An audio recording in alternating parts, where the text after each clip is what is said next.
Damn it. That was close. Christ. I hope this chamber is shut tight. If not, we'd better find another exit. Otherwise, we're trapped in here.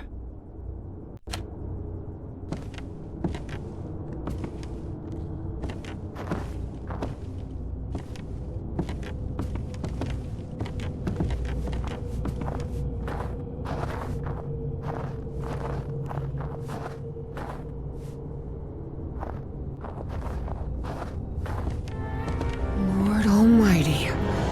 Evie recognized the gigantic creature at once. It was the same one she had seen in her visions. Look at the size of that creature. Harry remained silent.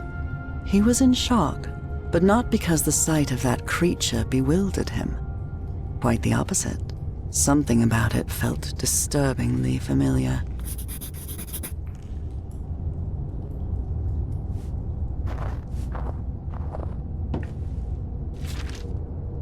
So the Nazis called the black smoke things polyps.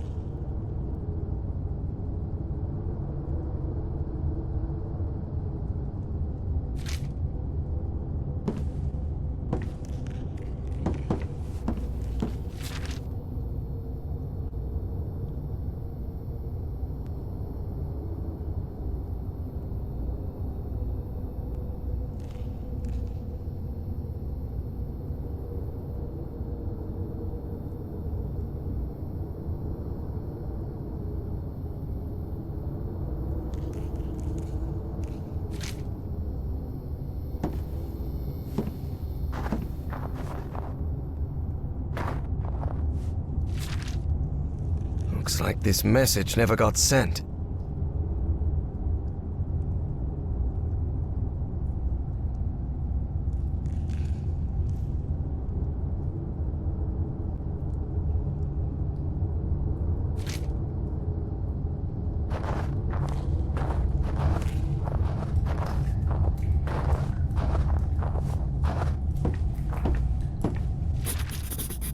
Apparently, the Nazis tried to communicate with that creature.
This seat is what the Nazis used to try to communicate with the creature. All right, there's no time to waste.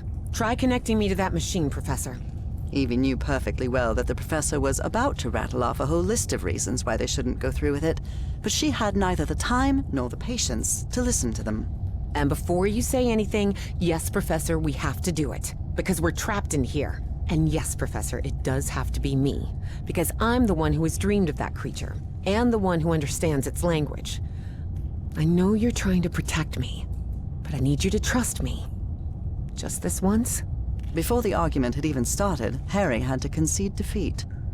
You're impossible, do you know that?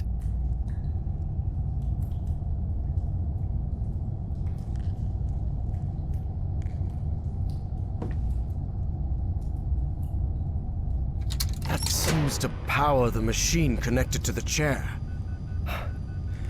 You can sit down, Evangeline.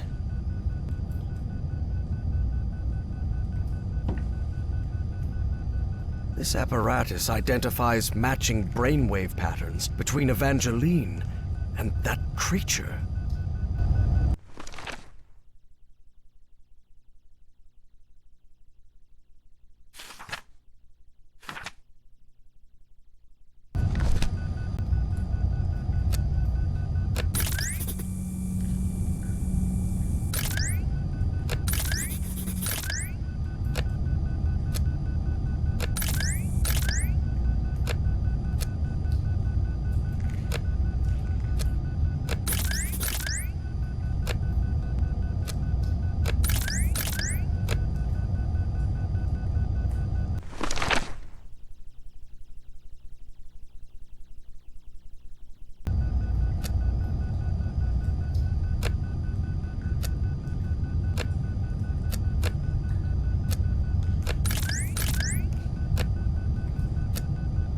Another brainwave match. Good.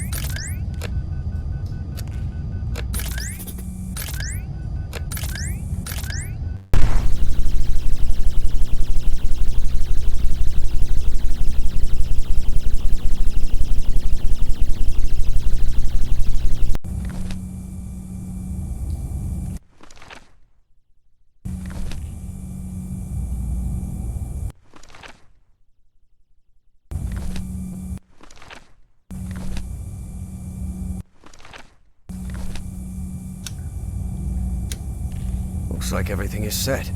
So, whenever you're ready. Go ahead.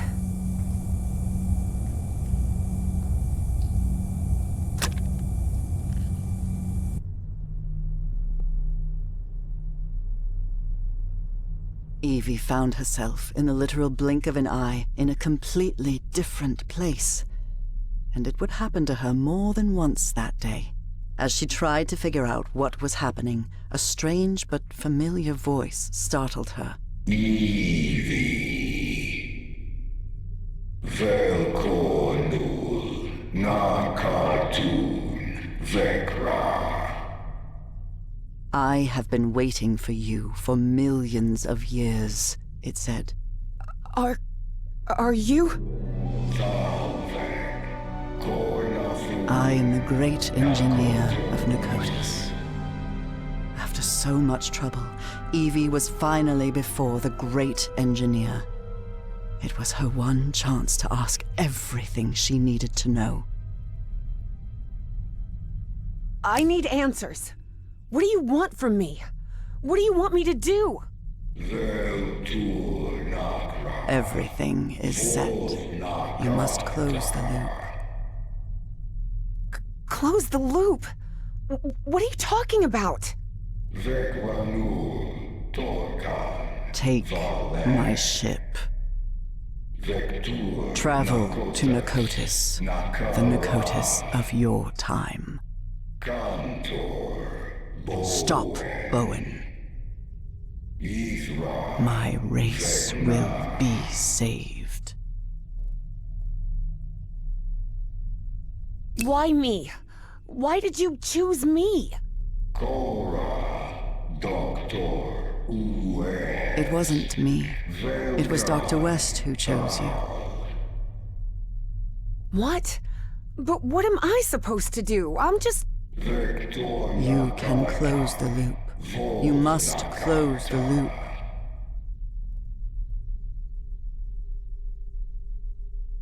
I can understand your language. How is that possible? Your mind in my body. My mind in your body. How is... When did that happen?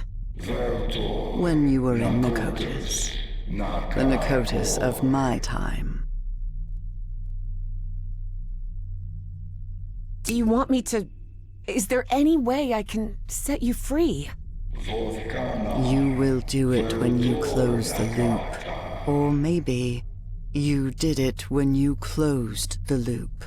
The complex Yithian language made no distinction between verb tenses.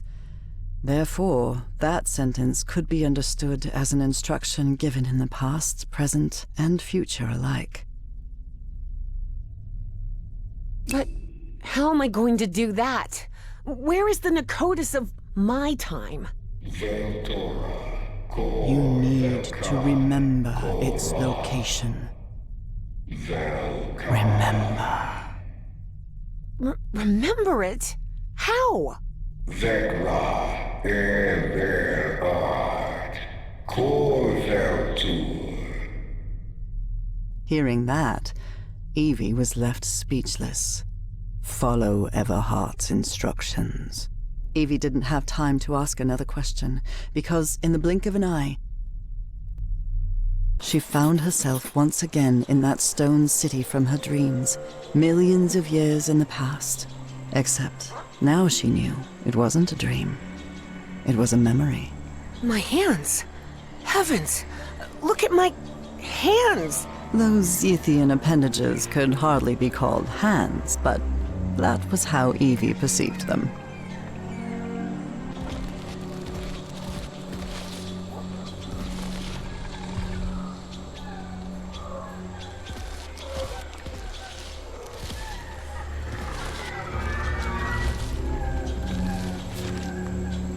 This was part of my information exchange with the Yithians. I believed I had to tell the Yithians everything about my time in exchange for my freedom, but I was wrong. Indeed, Yithians merely use the knowledge of others to plan their own decisions, in the future and in the past.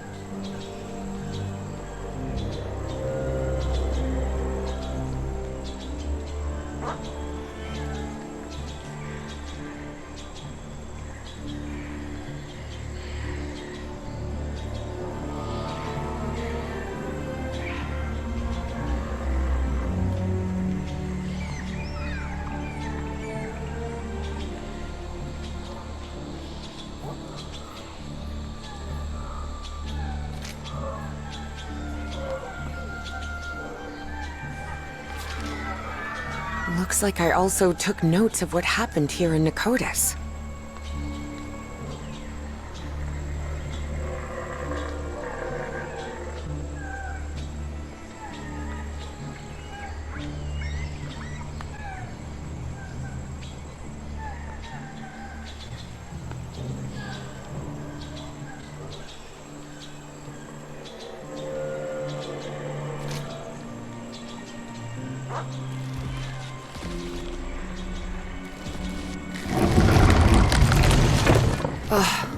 I can't believe I couldn't remember this amazing view of the towers of Nakotis.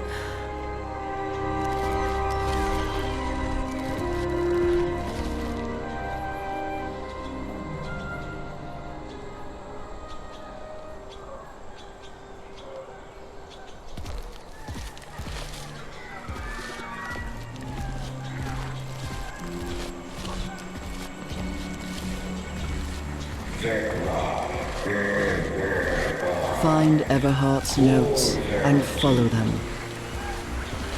But where are Everhart's notes? Where can I find them?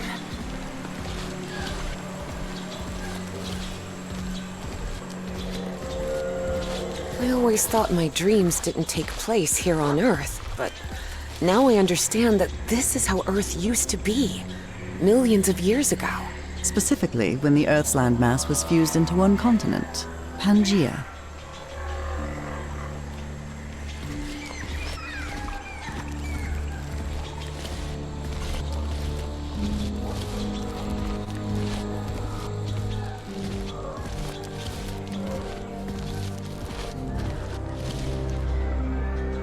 That's an ammonite. Cephalopods that lived during the Devonian period, 400 million years ago.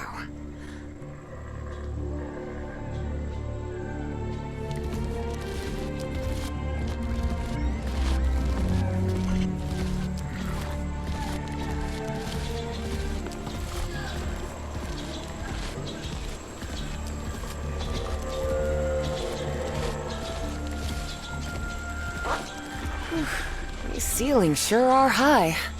Evie suddenly remembered the colossal corridors and massive stone slabs of the great library of Nikotis.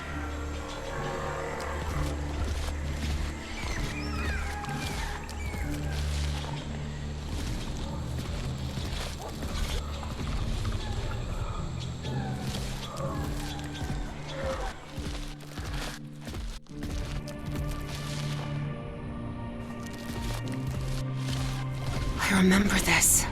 I went to the Great Library every day.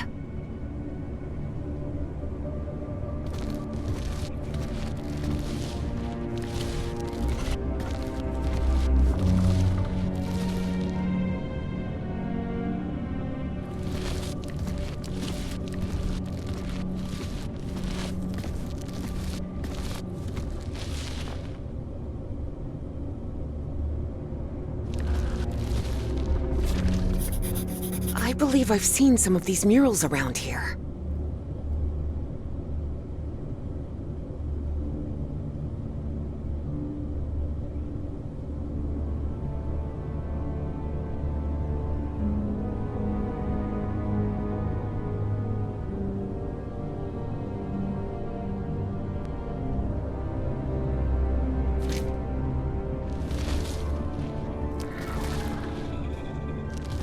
All these volumes, all that knowledge.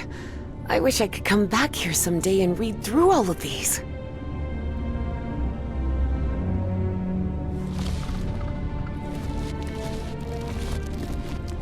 This mural doesn't look like decoration, but I'm not sure what it represents.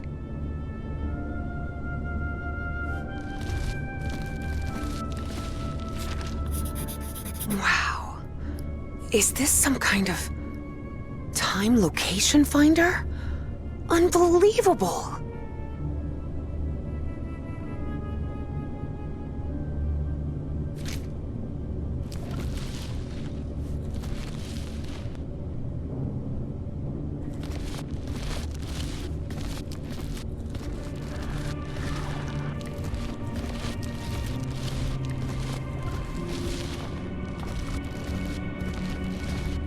This is the professor's handwriting. He really was in Nikotis.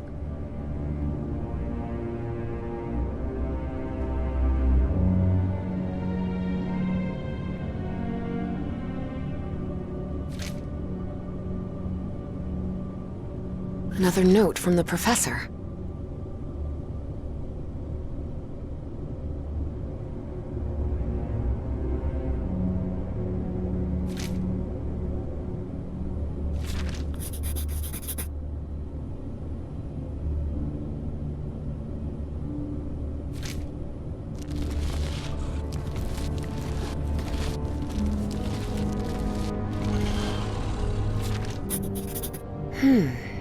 This observatory must be used to find the constellations associated with a specific time and location.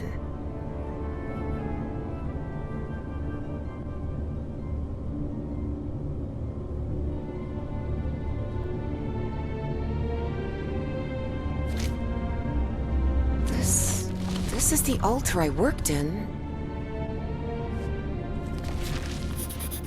Looks like I deciphered the numeric coding of the Yithians.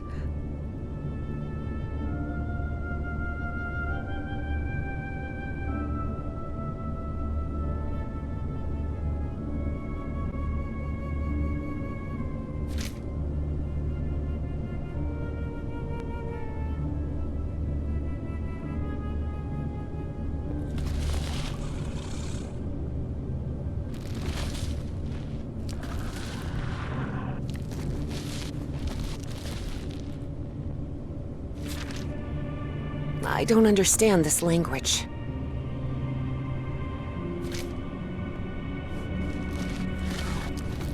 What is this thing? I remember it. Whoa! My goodness! I'd forgotten about these light conveyor belts.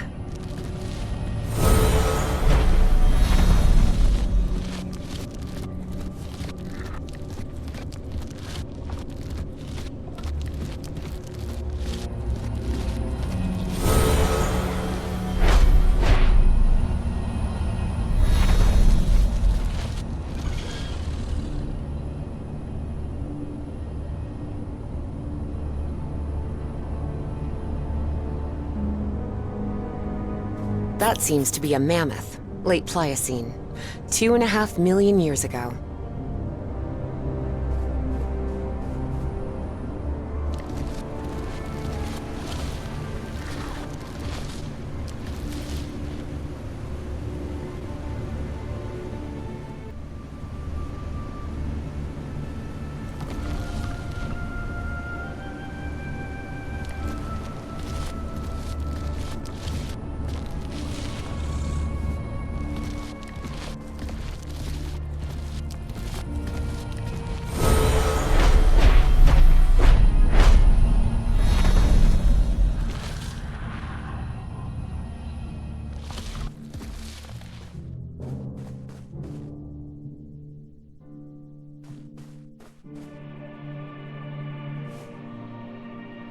The same constellation I saw in my dreams.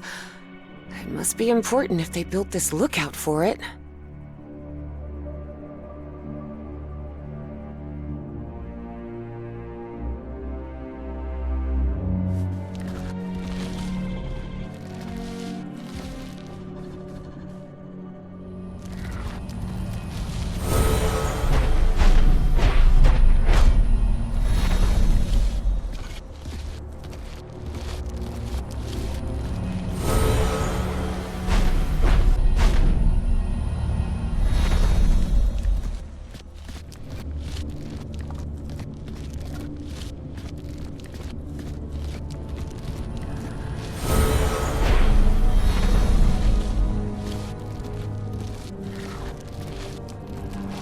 Dimetrodon from the early Permian, 270 million years ago.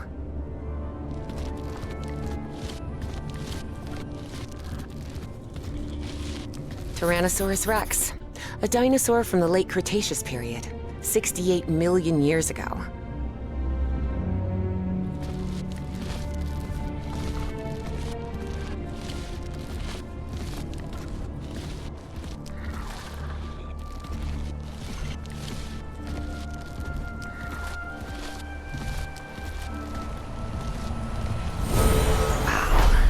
Everything is so beautiful here.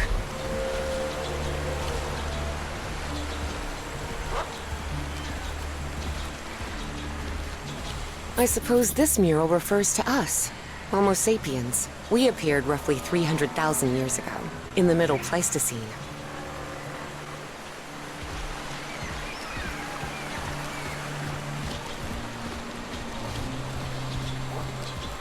Evie remembered the Dark Towers and understood where the Ythians drew their energy from.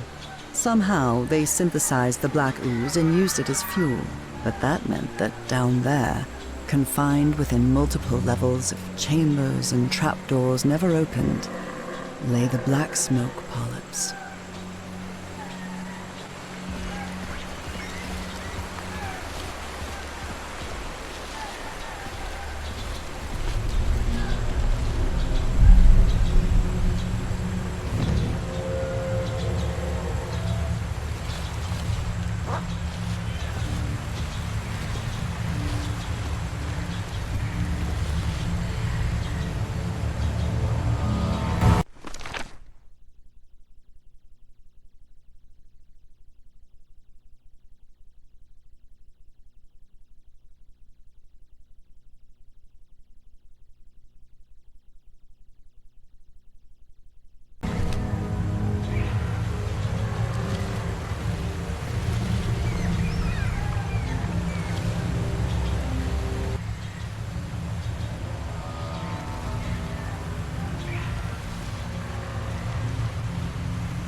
Yes! This is the constellation I've been looking for.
Eight, 9, 3, 4, 5. Yes, I remember now. Those were the coordinates.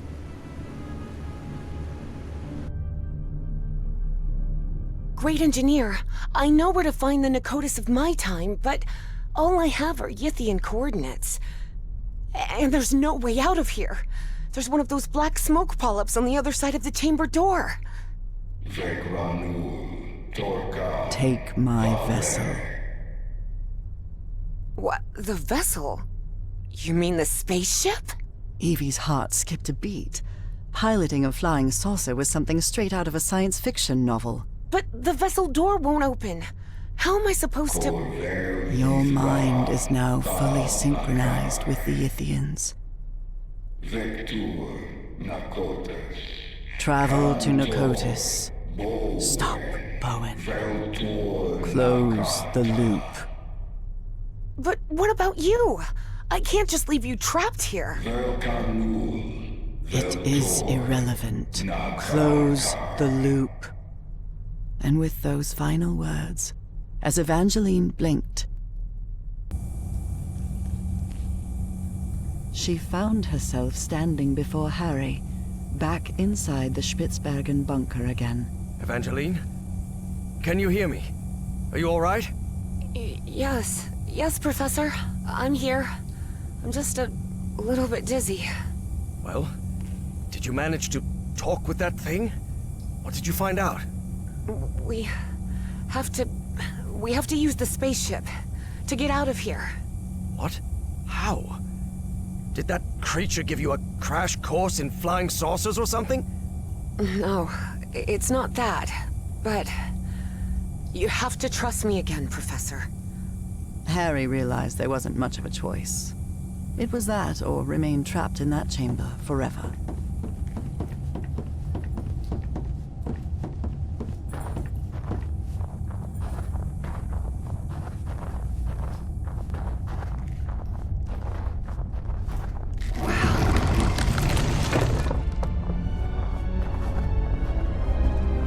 Look around, Professor. Isn't this fascinating? There doesn't seem to be any power. You sure you can pilot this spaceship? I'm not sure pilot is the right word, Professor. I'm not even sure ship is the right word. This looks more like a building than a vehicle.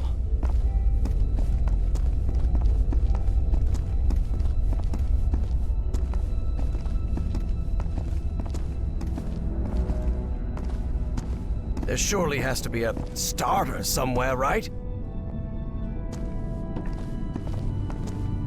Evie recognized a platform very similar to the one in the refinery beneath the Virginia caves, and understood what she had to do. Look, Professor, it's working. The spaceship is powered up now.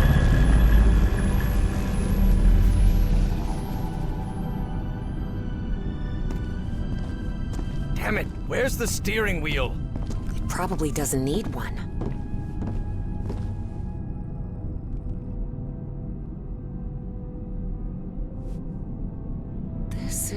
It looks like an autopilot, but it doesn't just maintain altitude and course. It moves towards specific coordinates. which they express with numbers.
I've got it. I've set the navigation system to the coordinates of Nicotis. There you are, Professor. The steering wheel. Looks like one. Sort of. Can you help me with this, please?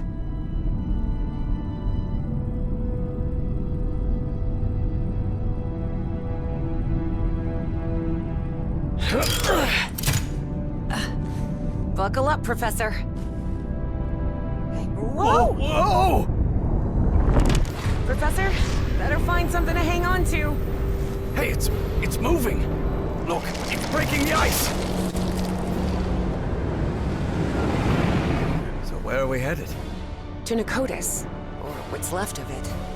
Those dreams you had about that place? They weren't dreams.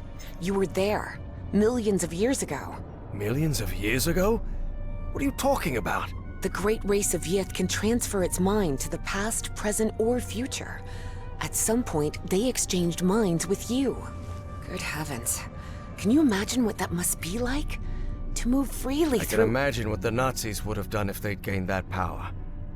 And don't forget, that Stahl fella still is among Bowen's gang of kooks. I'm not sure which I hate more, kooks or Nazis. In any case, I don't think anyone should meddle with that knowledge. As I've told you before, there are things we shouldn't... Evangeline, can you hear me? Evangeline? Oh, for heaven's sake, what's happening to you now? Time and space? Evangeline found herself in an unfamiliar place in an instant. For the fourth time in just a few hours. Oh, come on. Now what? What's going on? The difference was that this place didn't look like a Nicotic construction at all. Nor was she inside the body of an alien creature. It just looked like the future. Why am I connected to this machine? And is this... This isn't my body. Where am I? Evie jolted in shock. If she was in this body, then who was with Harry on the spaceship to Nicotis?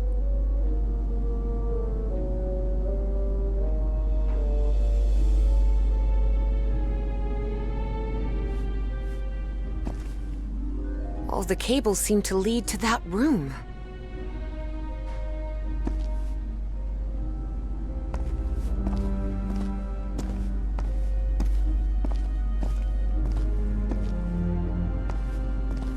Evie didn't know whether to cry for help or stay silent.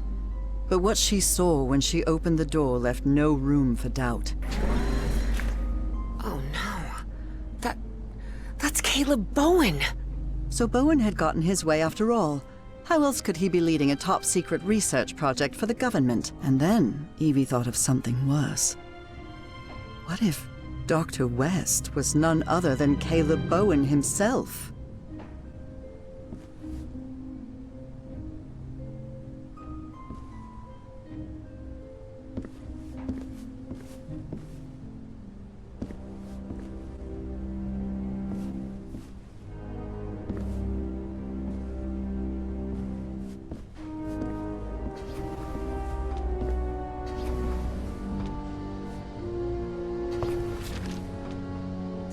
I was right.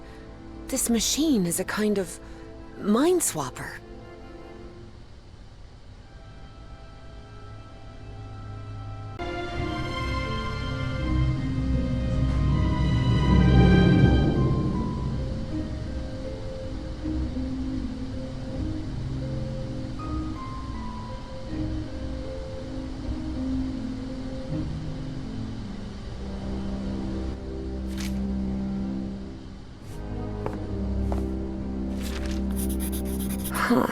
This device appears to interface directly with the brain.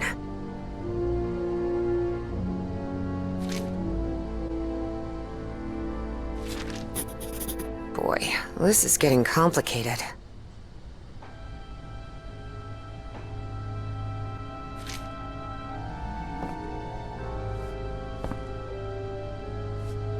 "2006? Am I in the future? But how did I get here?"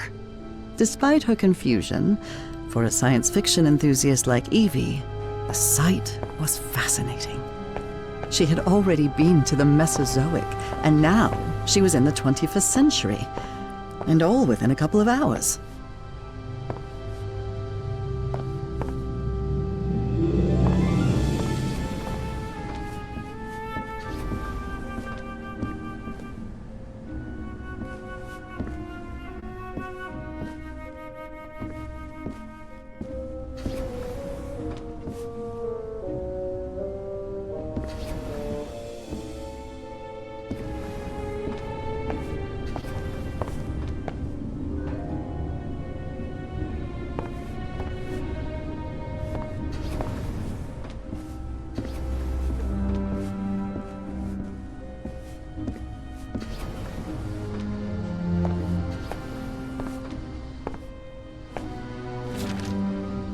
I wonder what on earth the project archive is.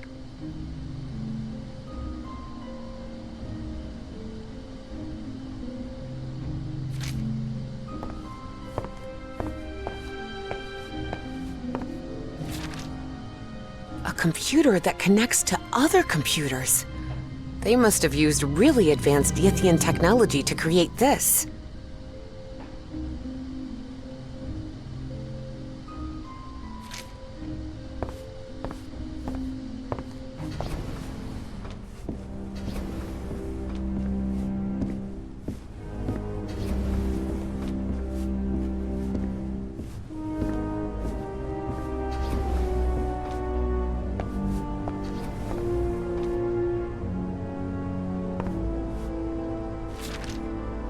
So this machine is a mind-swapping device, just like the Yithians.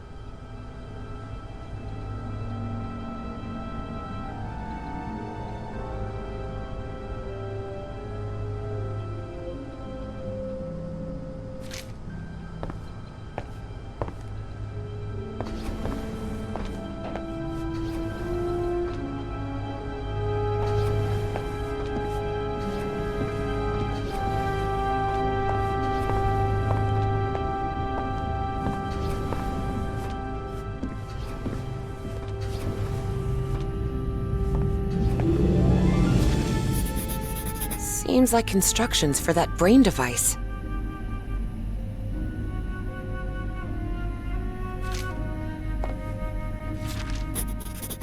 Good. That's useful.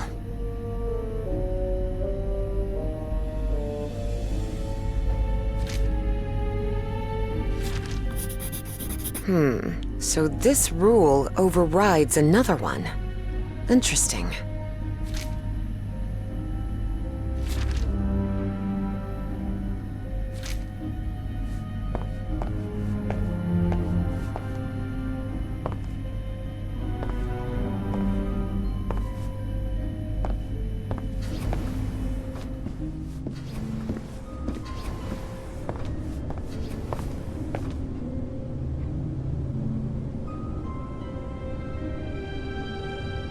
What kind of machine is this?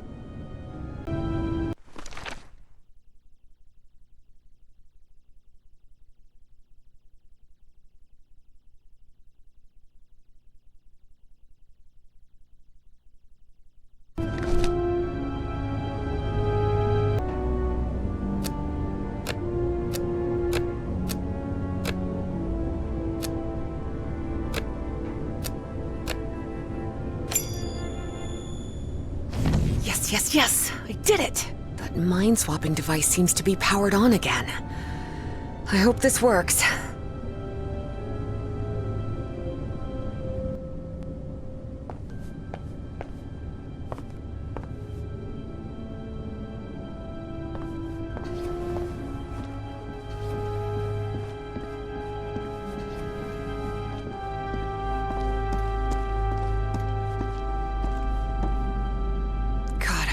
Works. I need it to work. It's got to... Professor Everhart, listen carefully to what I have to tell you, please. Evangeline, are you... I am not Evangeline. I am Dr. West. Please, listen to me. You won't like what I'm about to say, but I need you to listen carefully and do exactly as I tell you. A greater plan is unfolding, and you must fulfill it to guarantee the survival of not only the human race, but of the space-time continuum itself.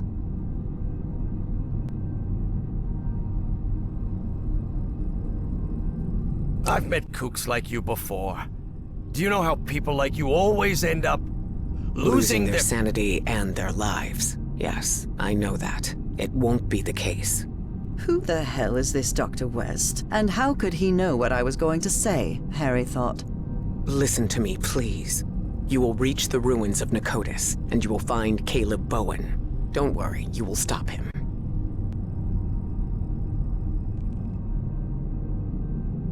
How can you possibly know what is going to happen? What about free will? What about... I'm not finished.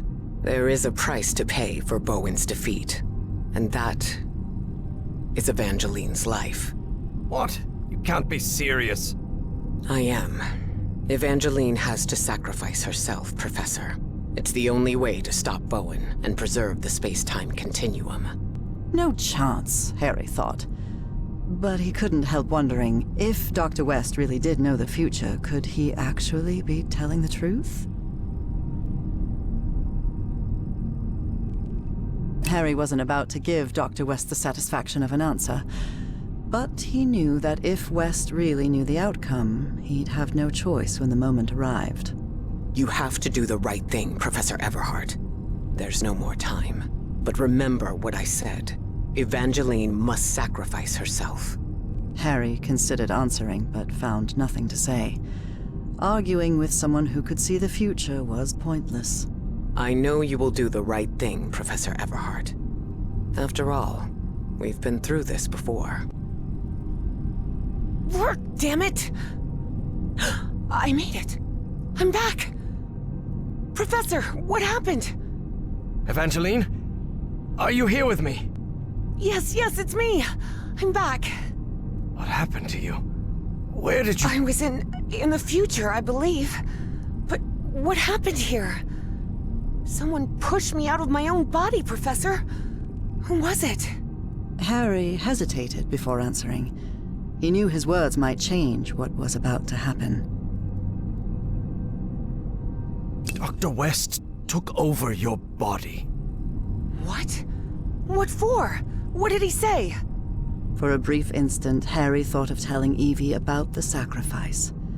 But then he decided against it. That would only trouble her. And after all, Harry had already made up his mind.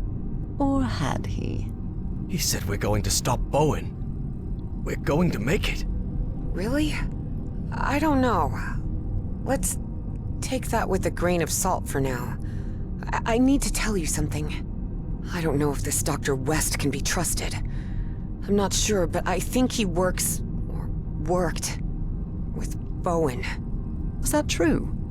If it was, that changed everything. Harry had to tell Evie the truth, right now. Evangeline, listen. Professor, look! The ship's slowing down! We're descending! This looks like... The Pacific Ocean. Nakotis is somewhere in the Pacific? Looks like it. Hold on, Professor. I think we're about to land.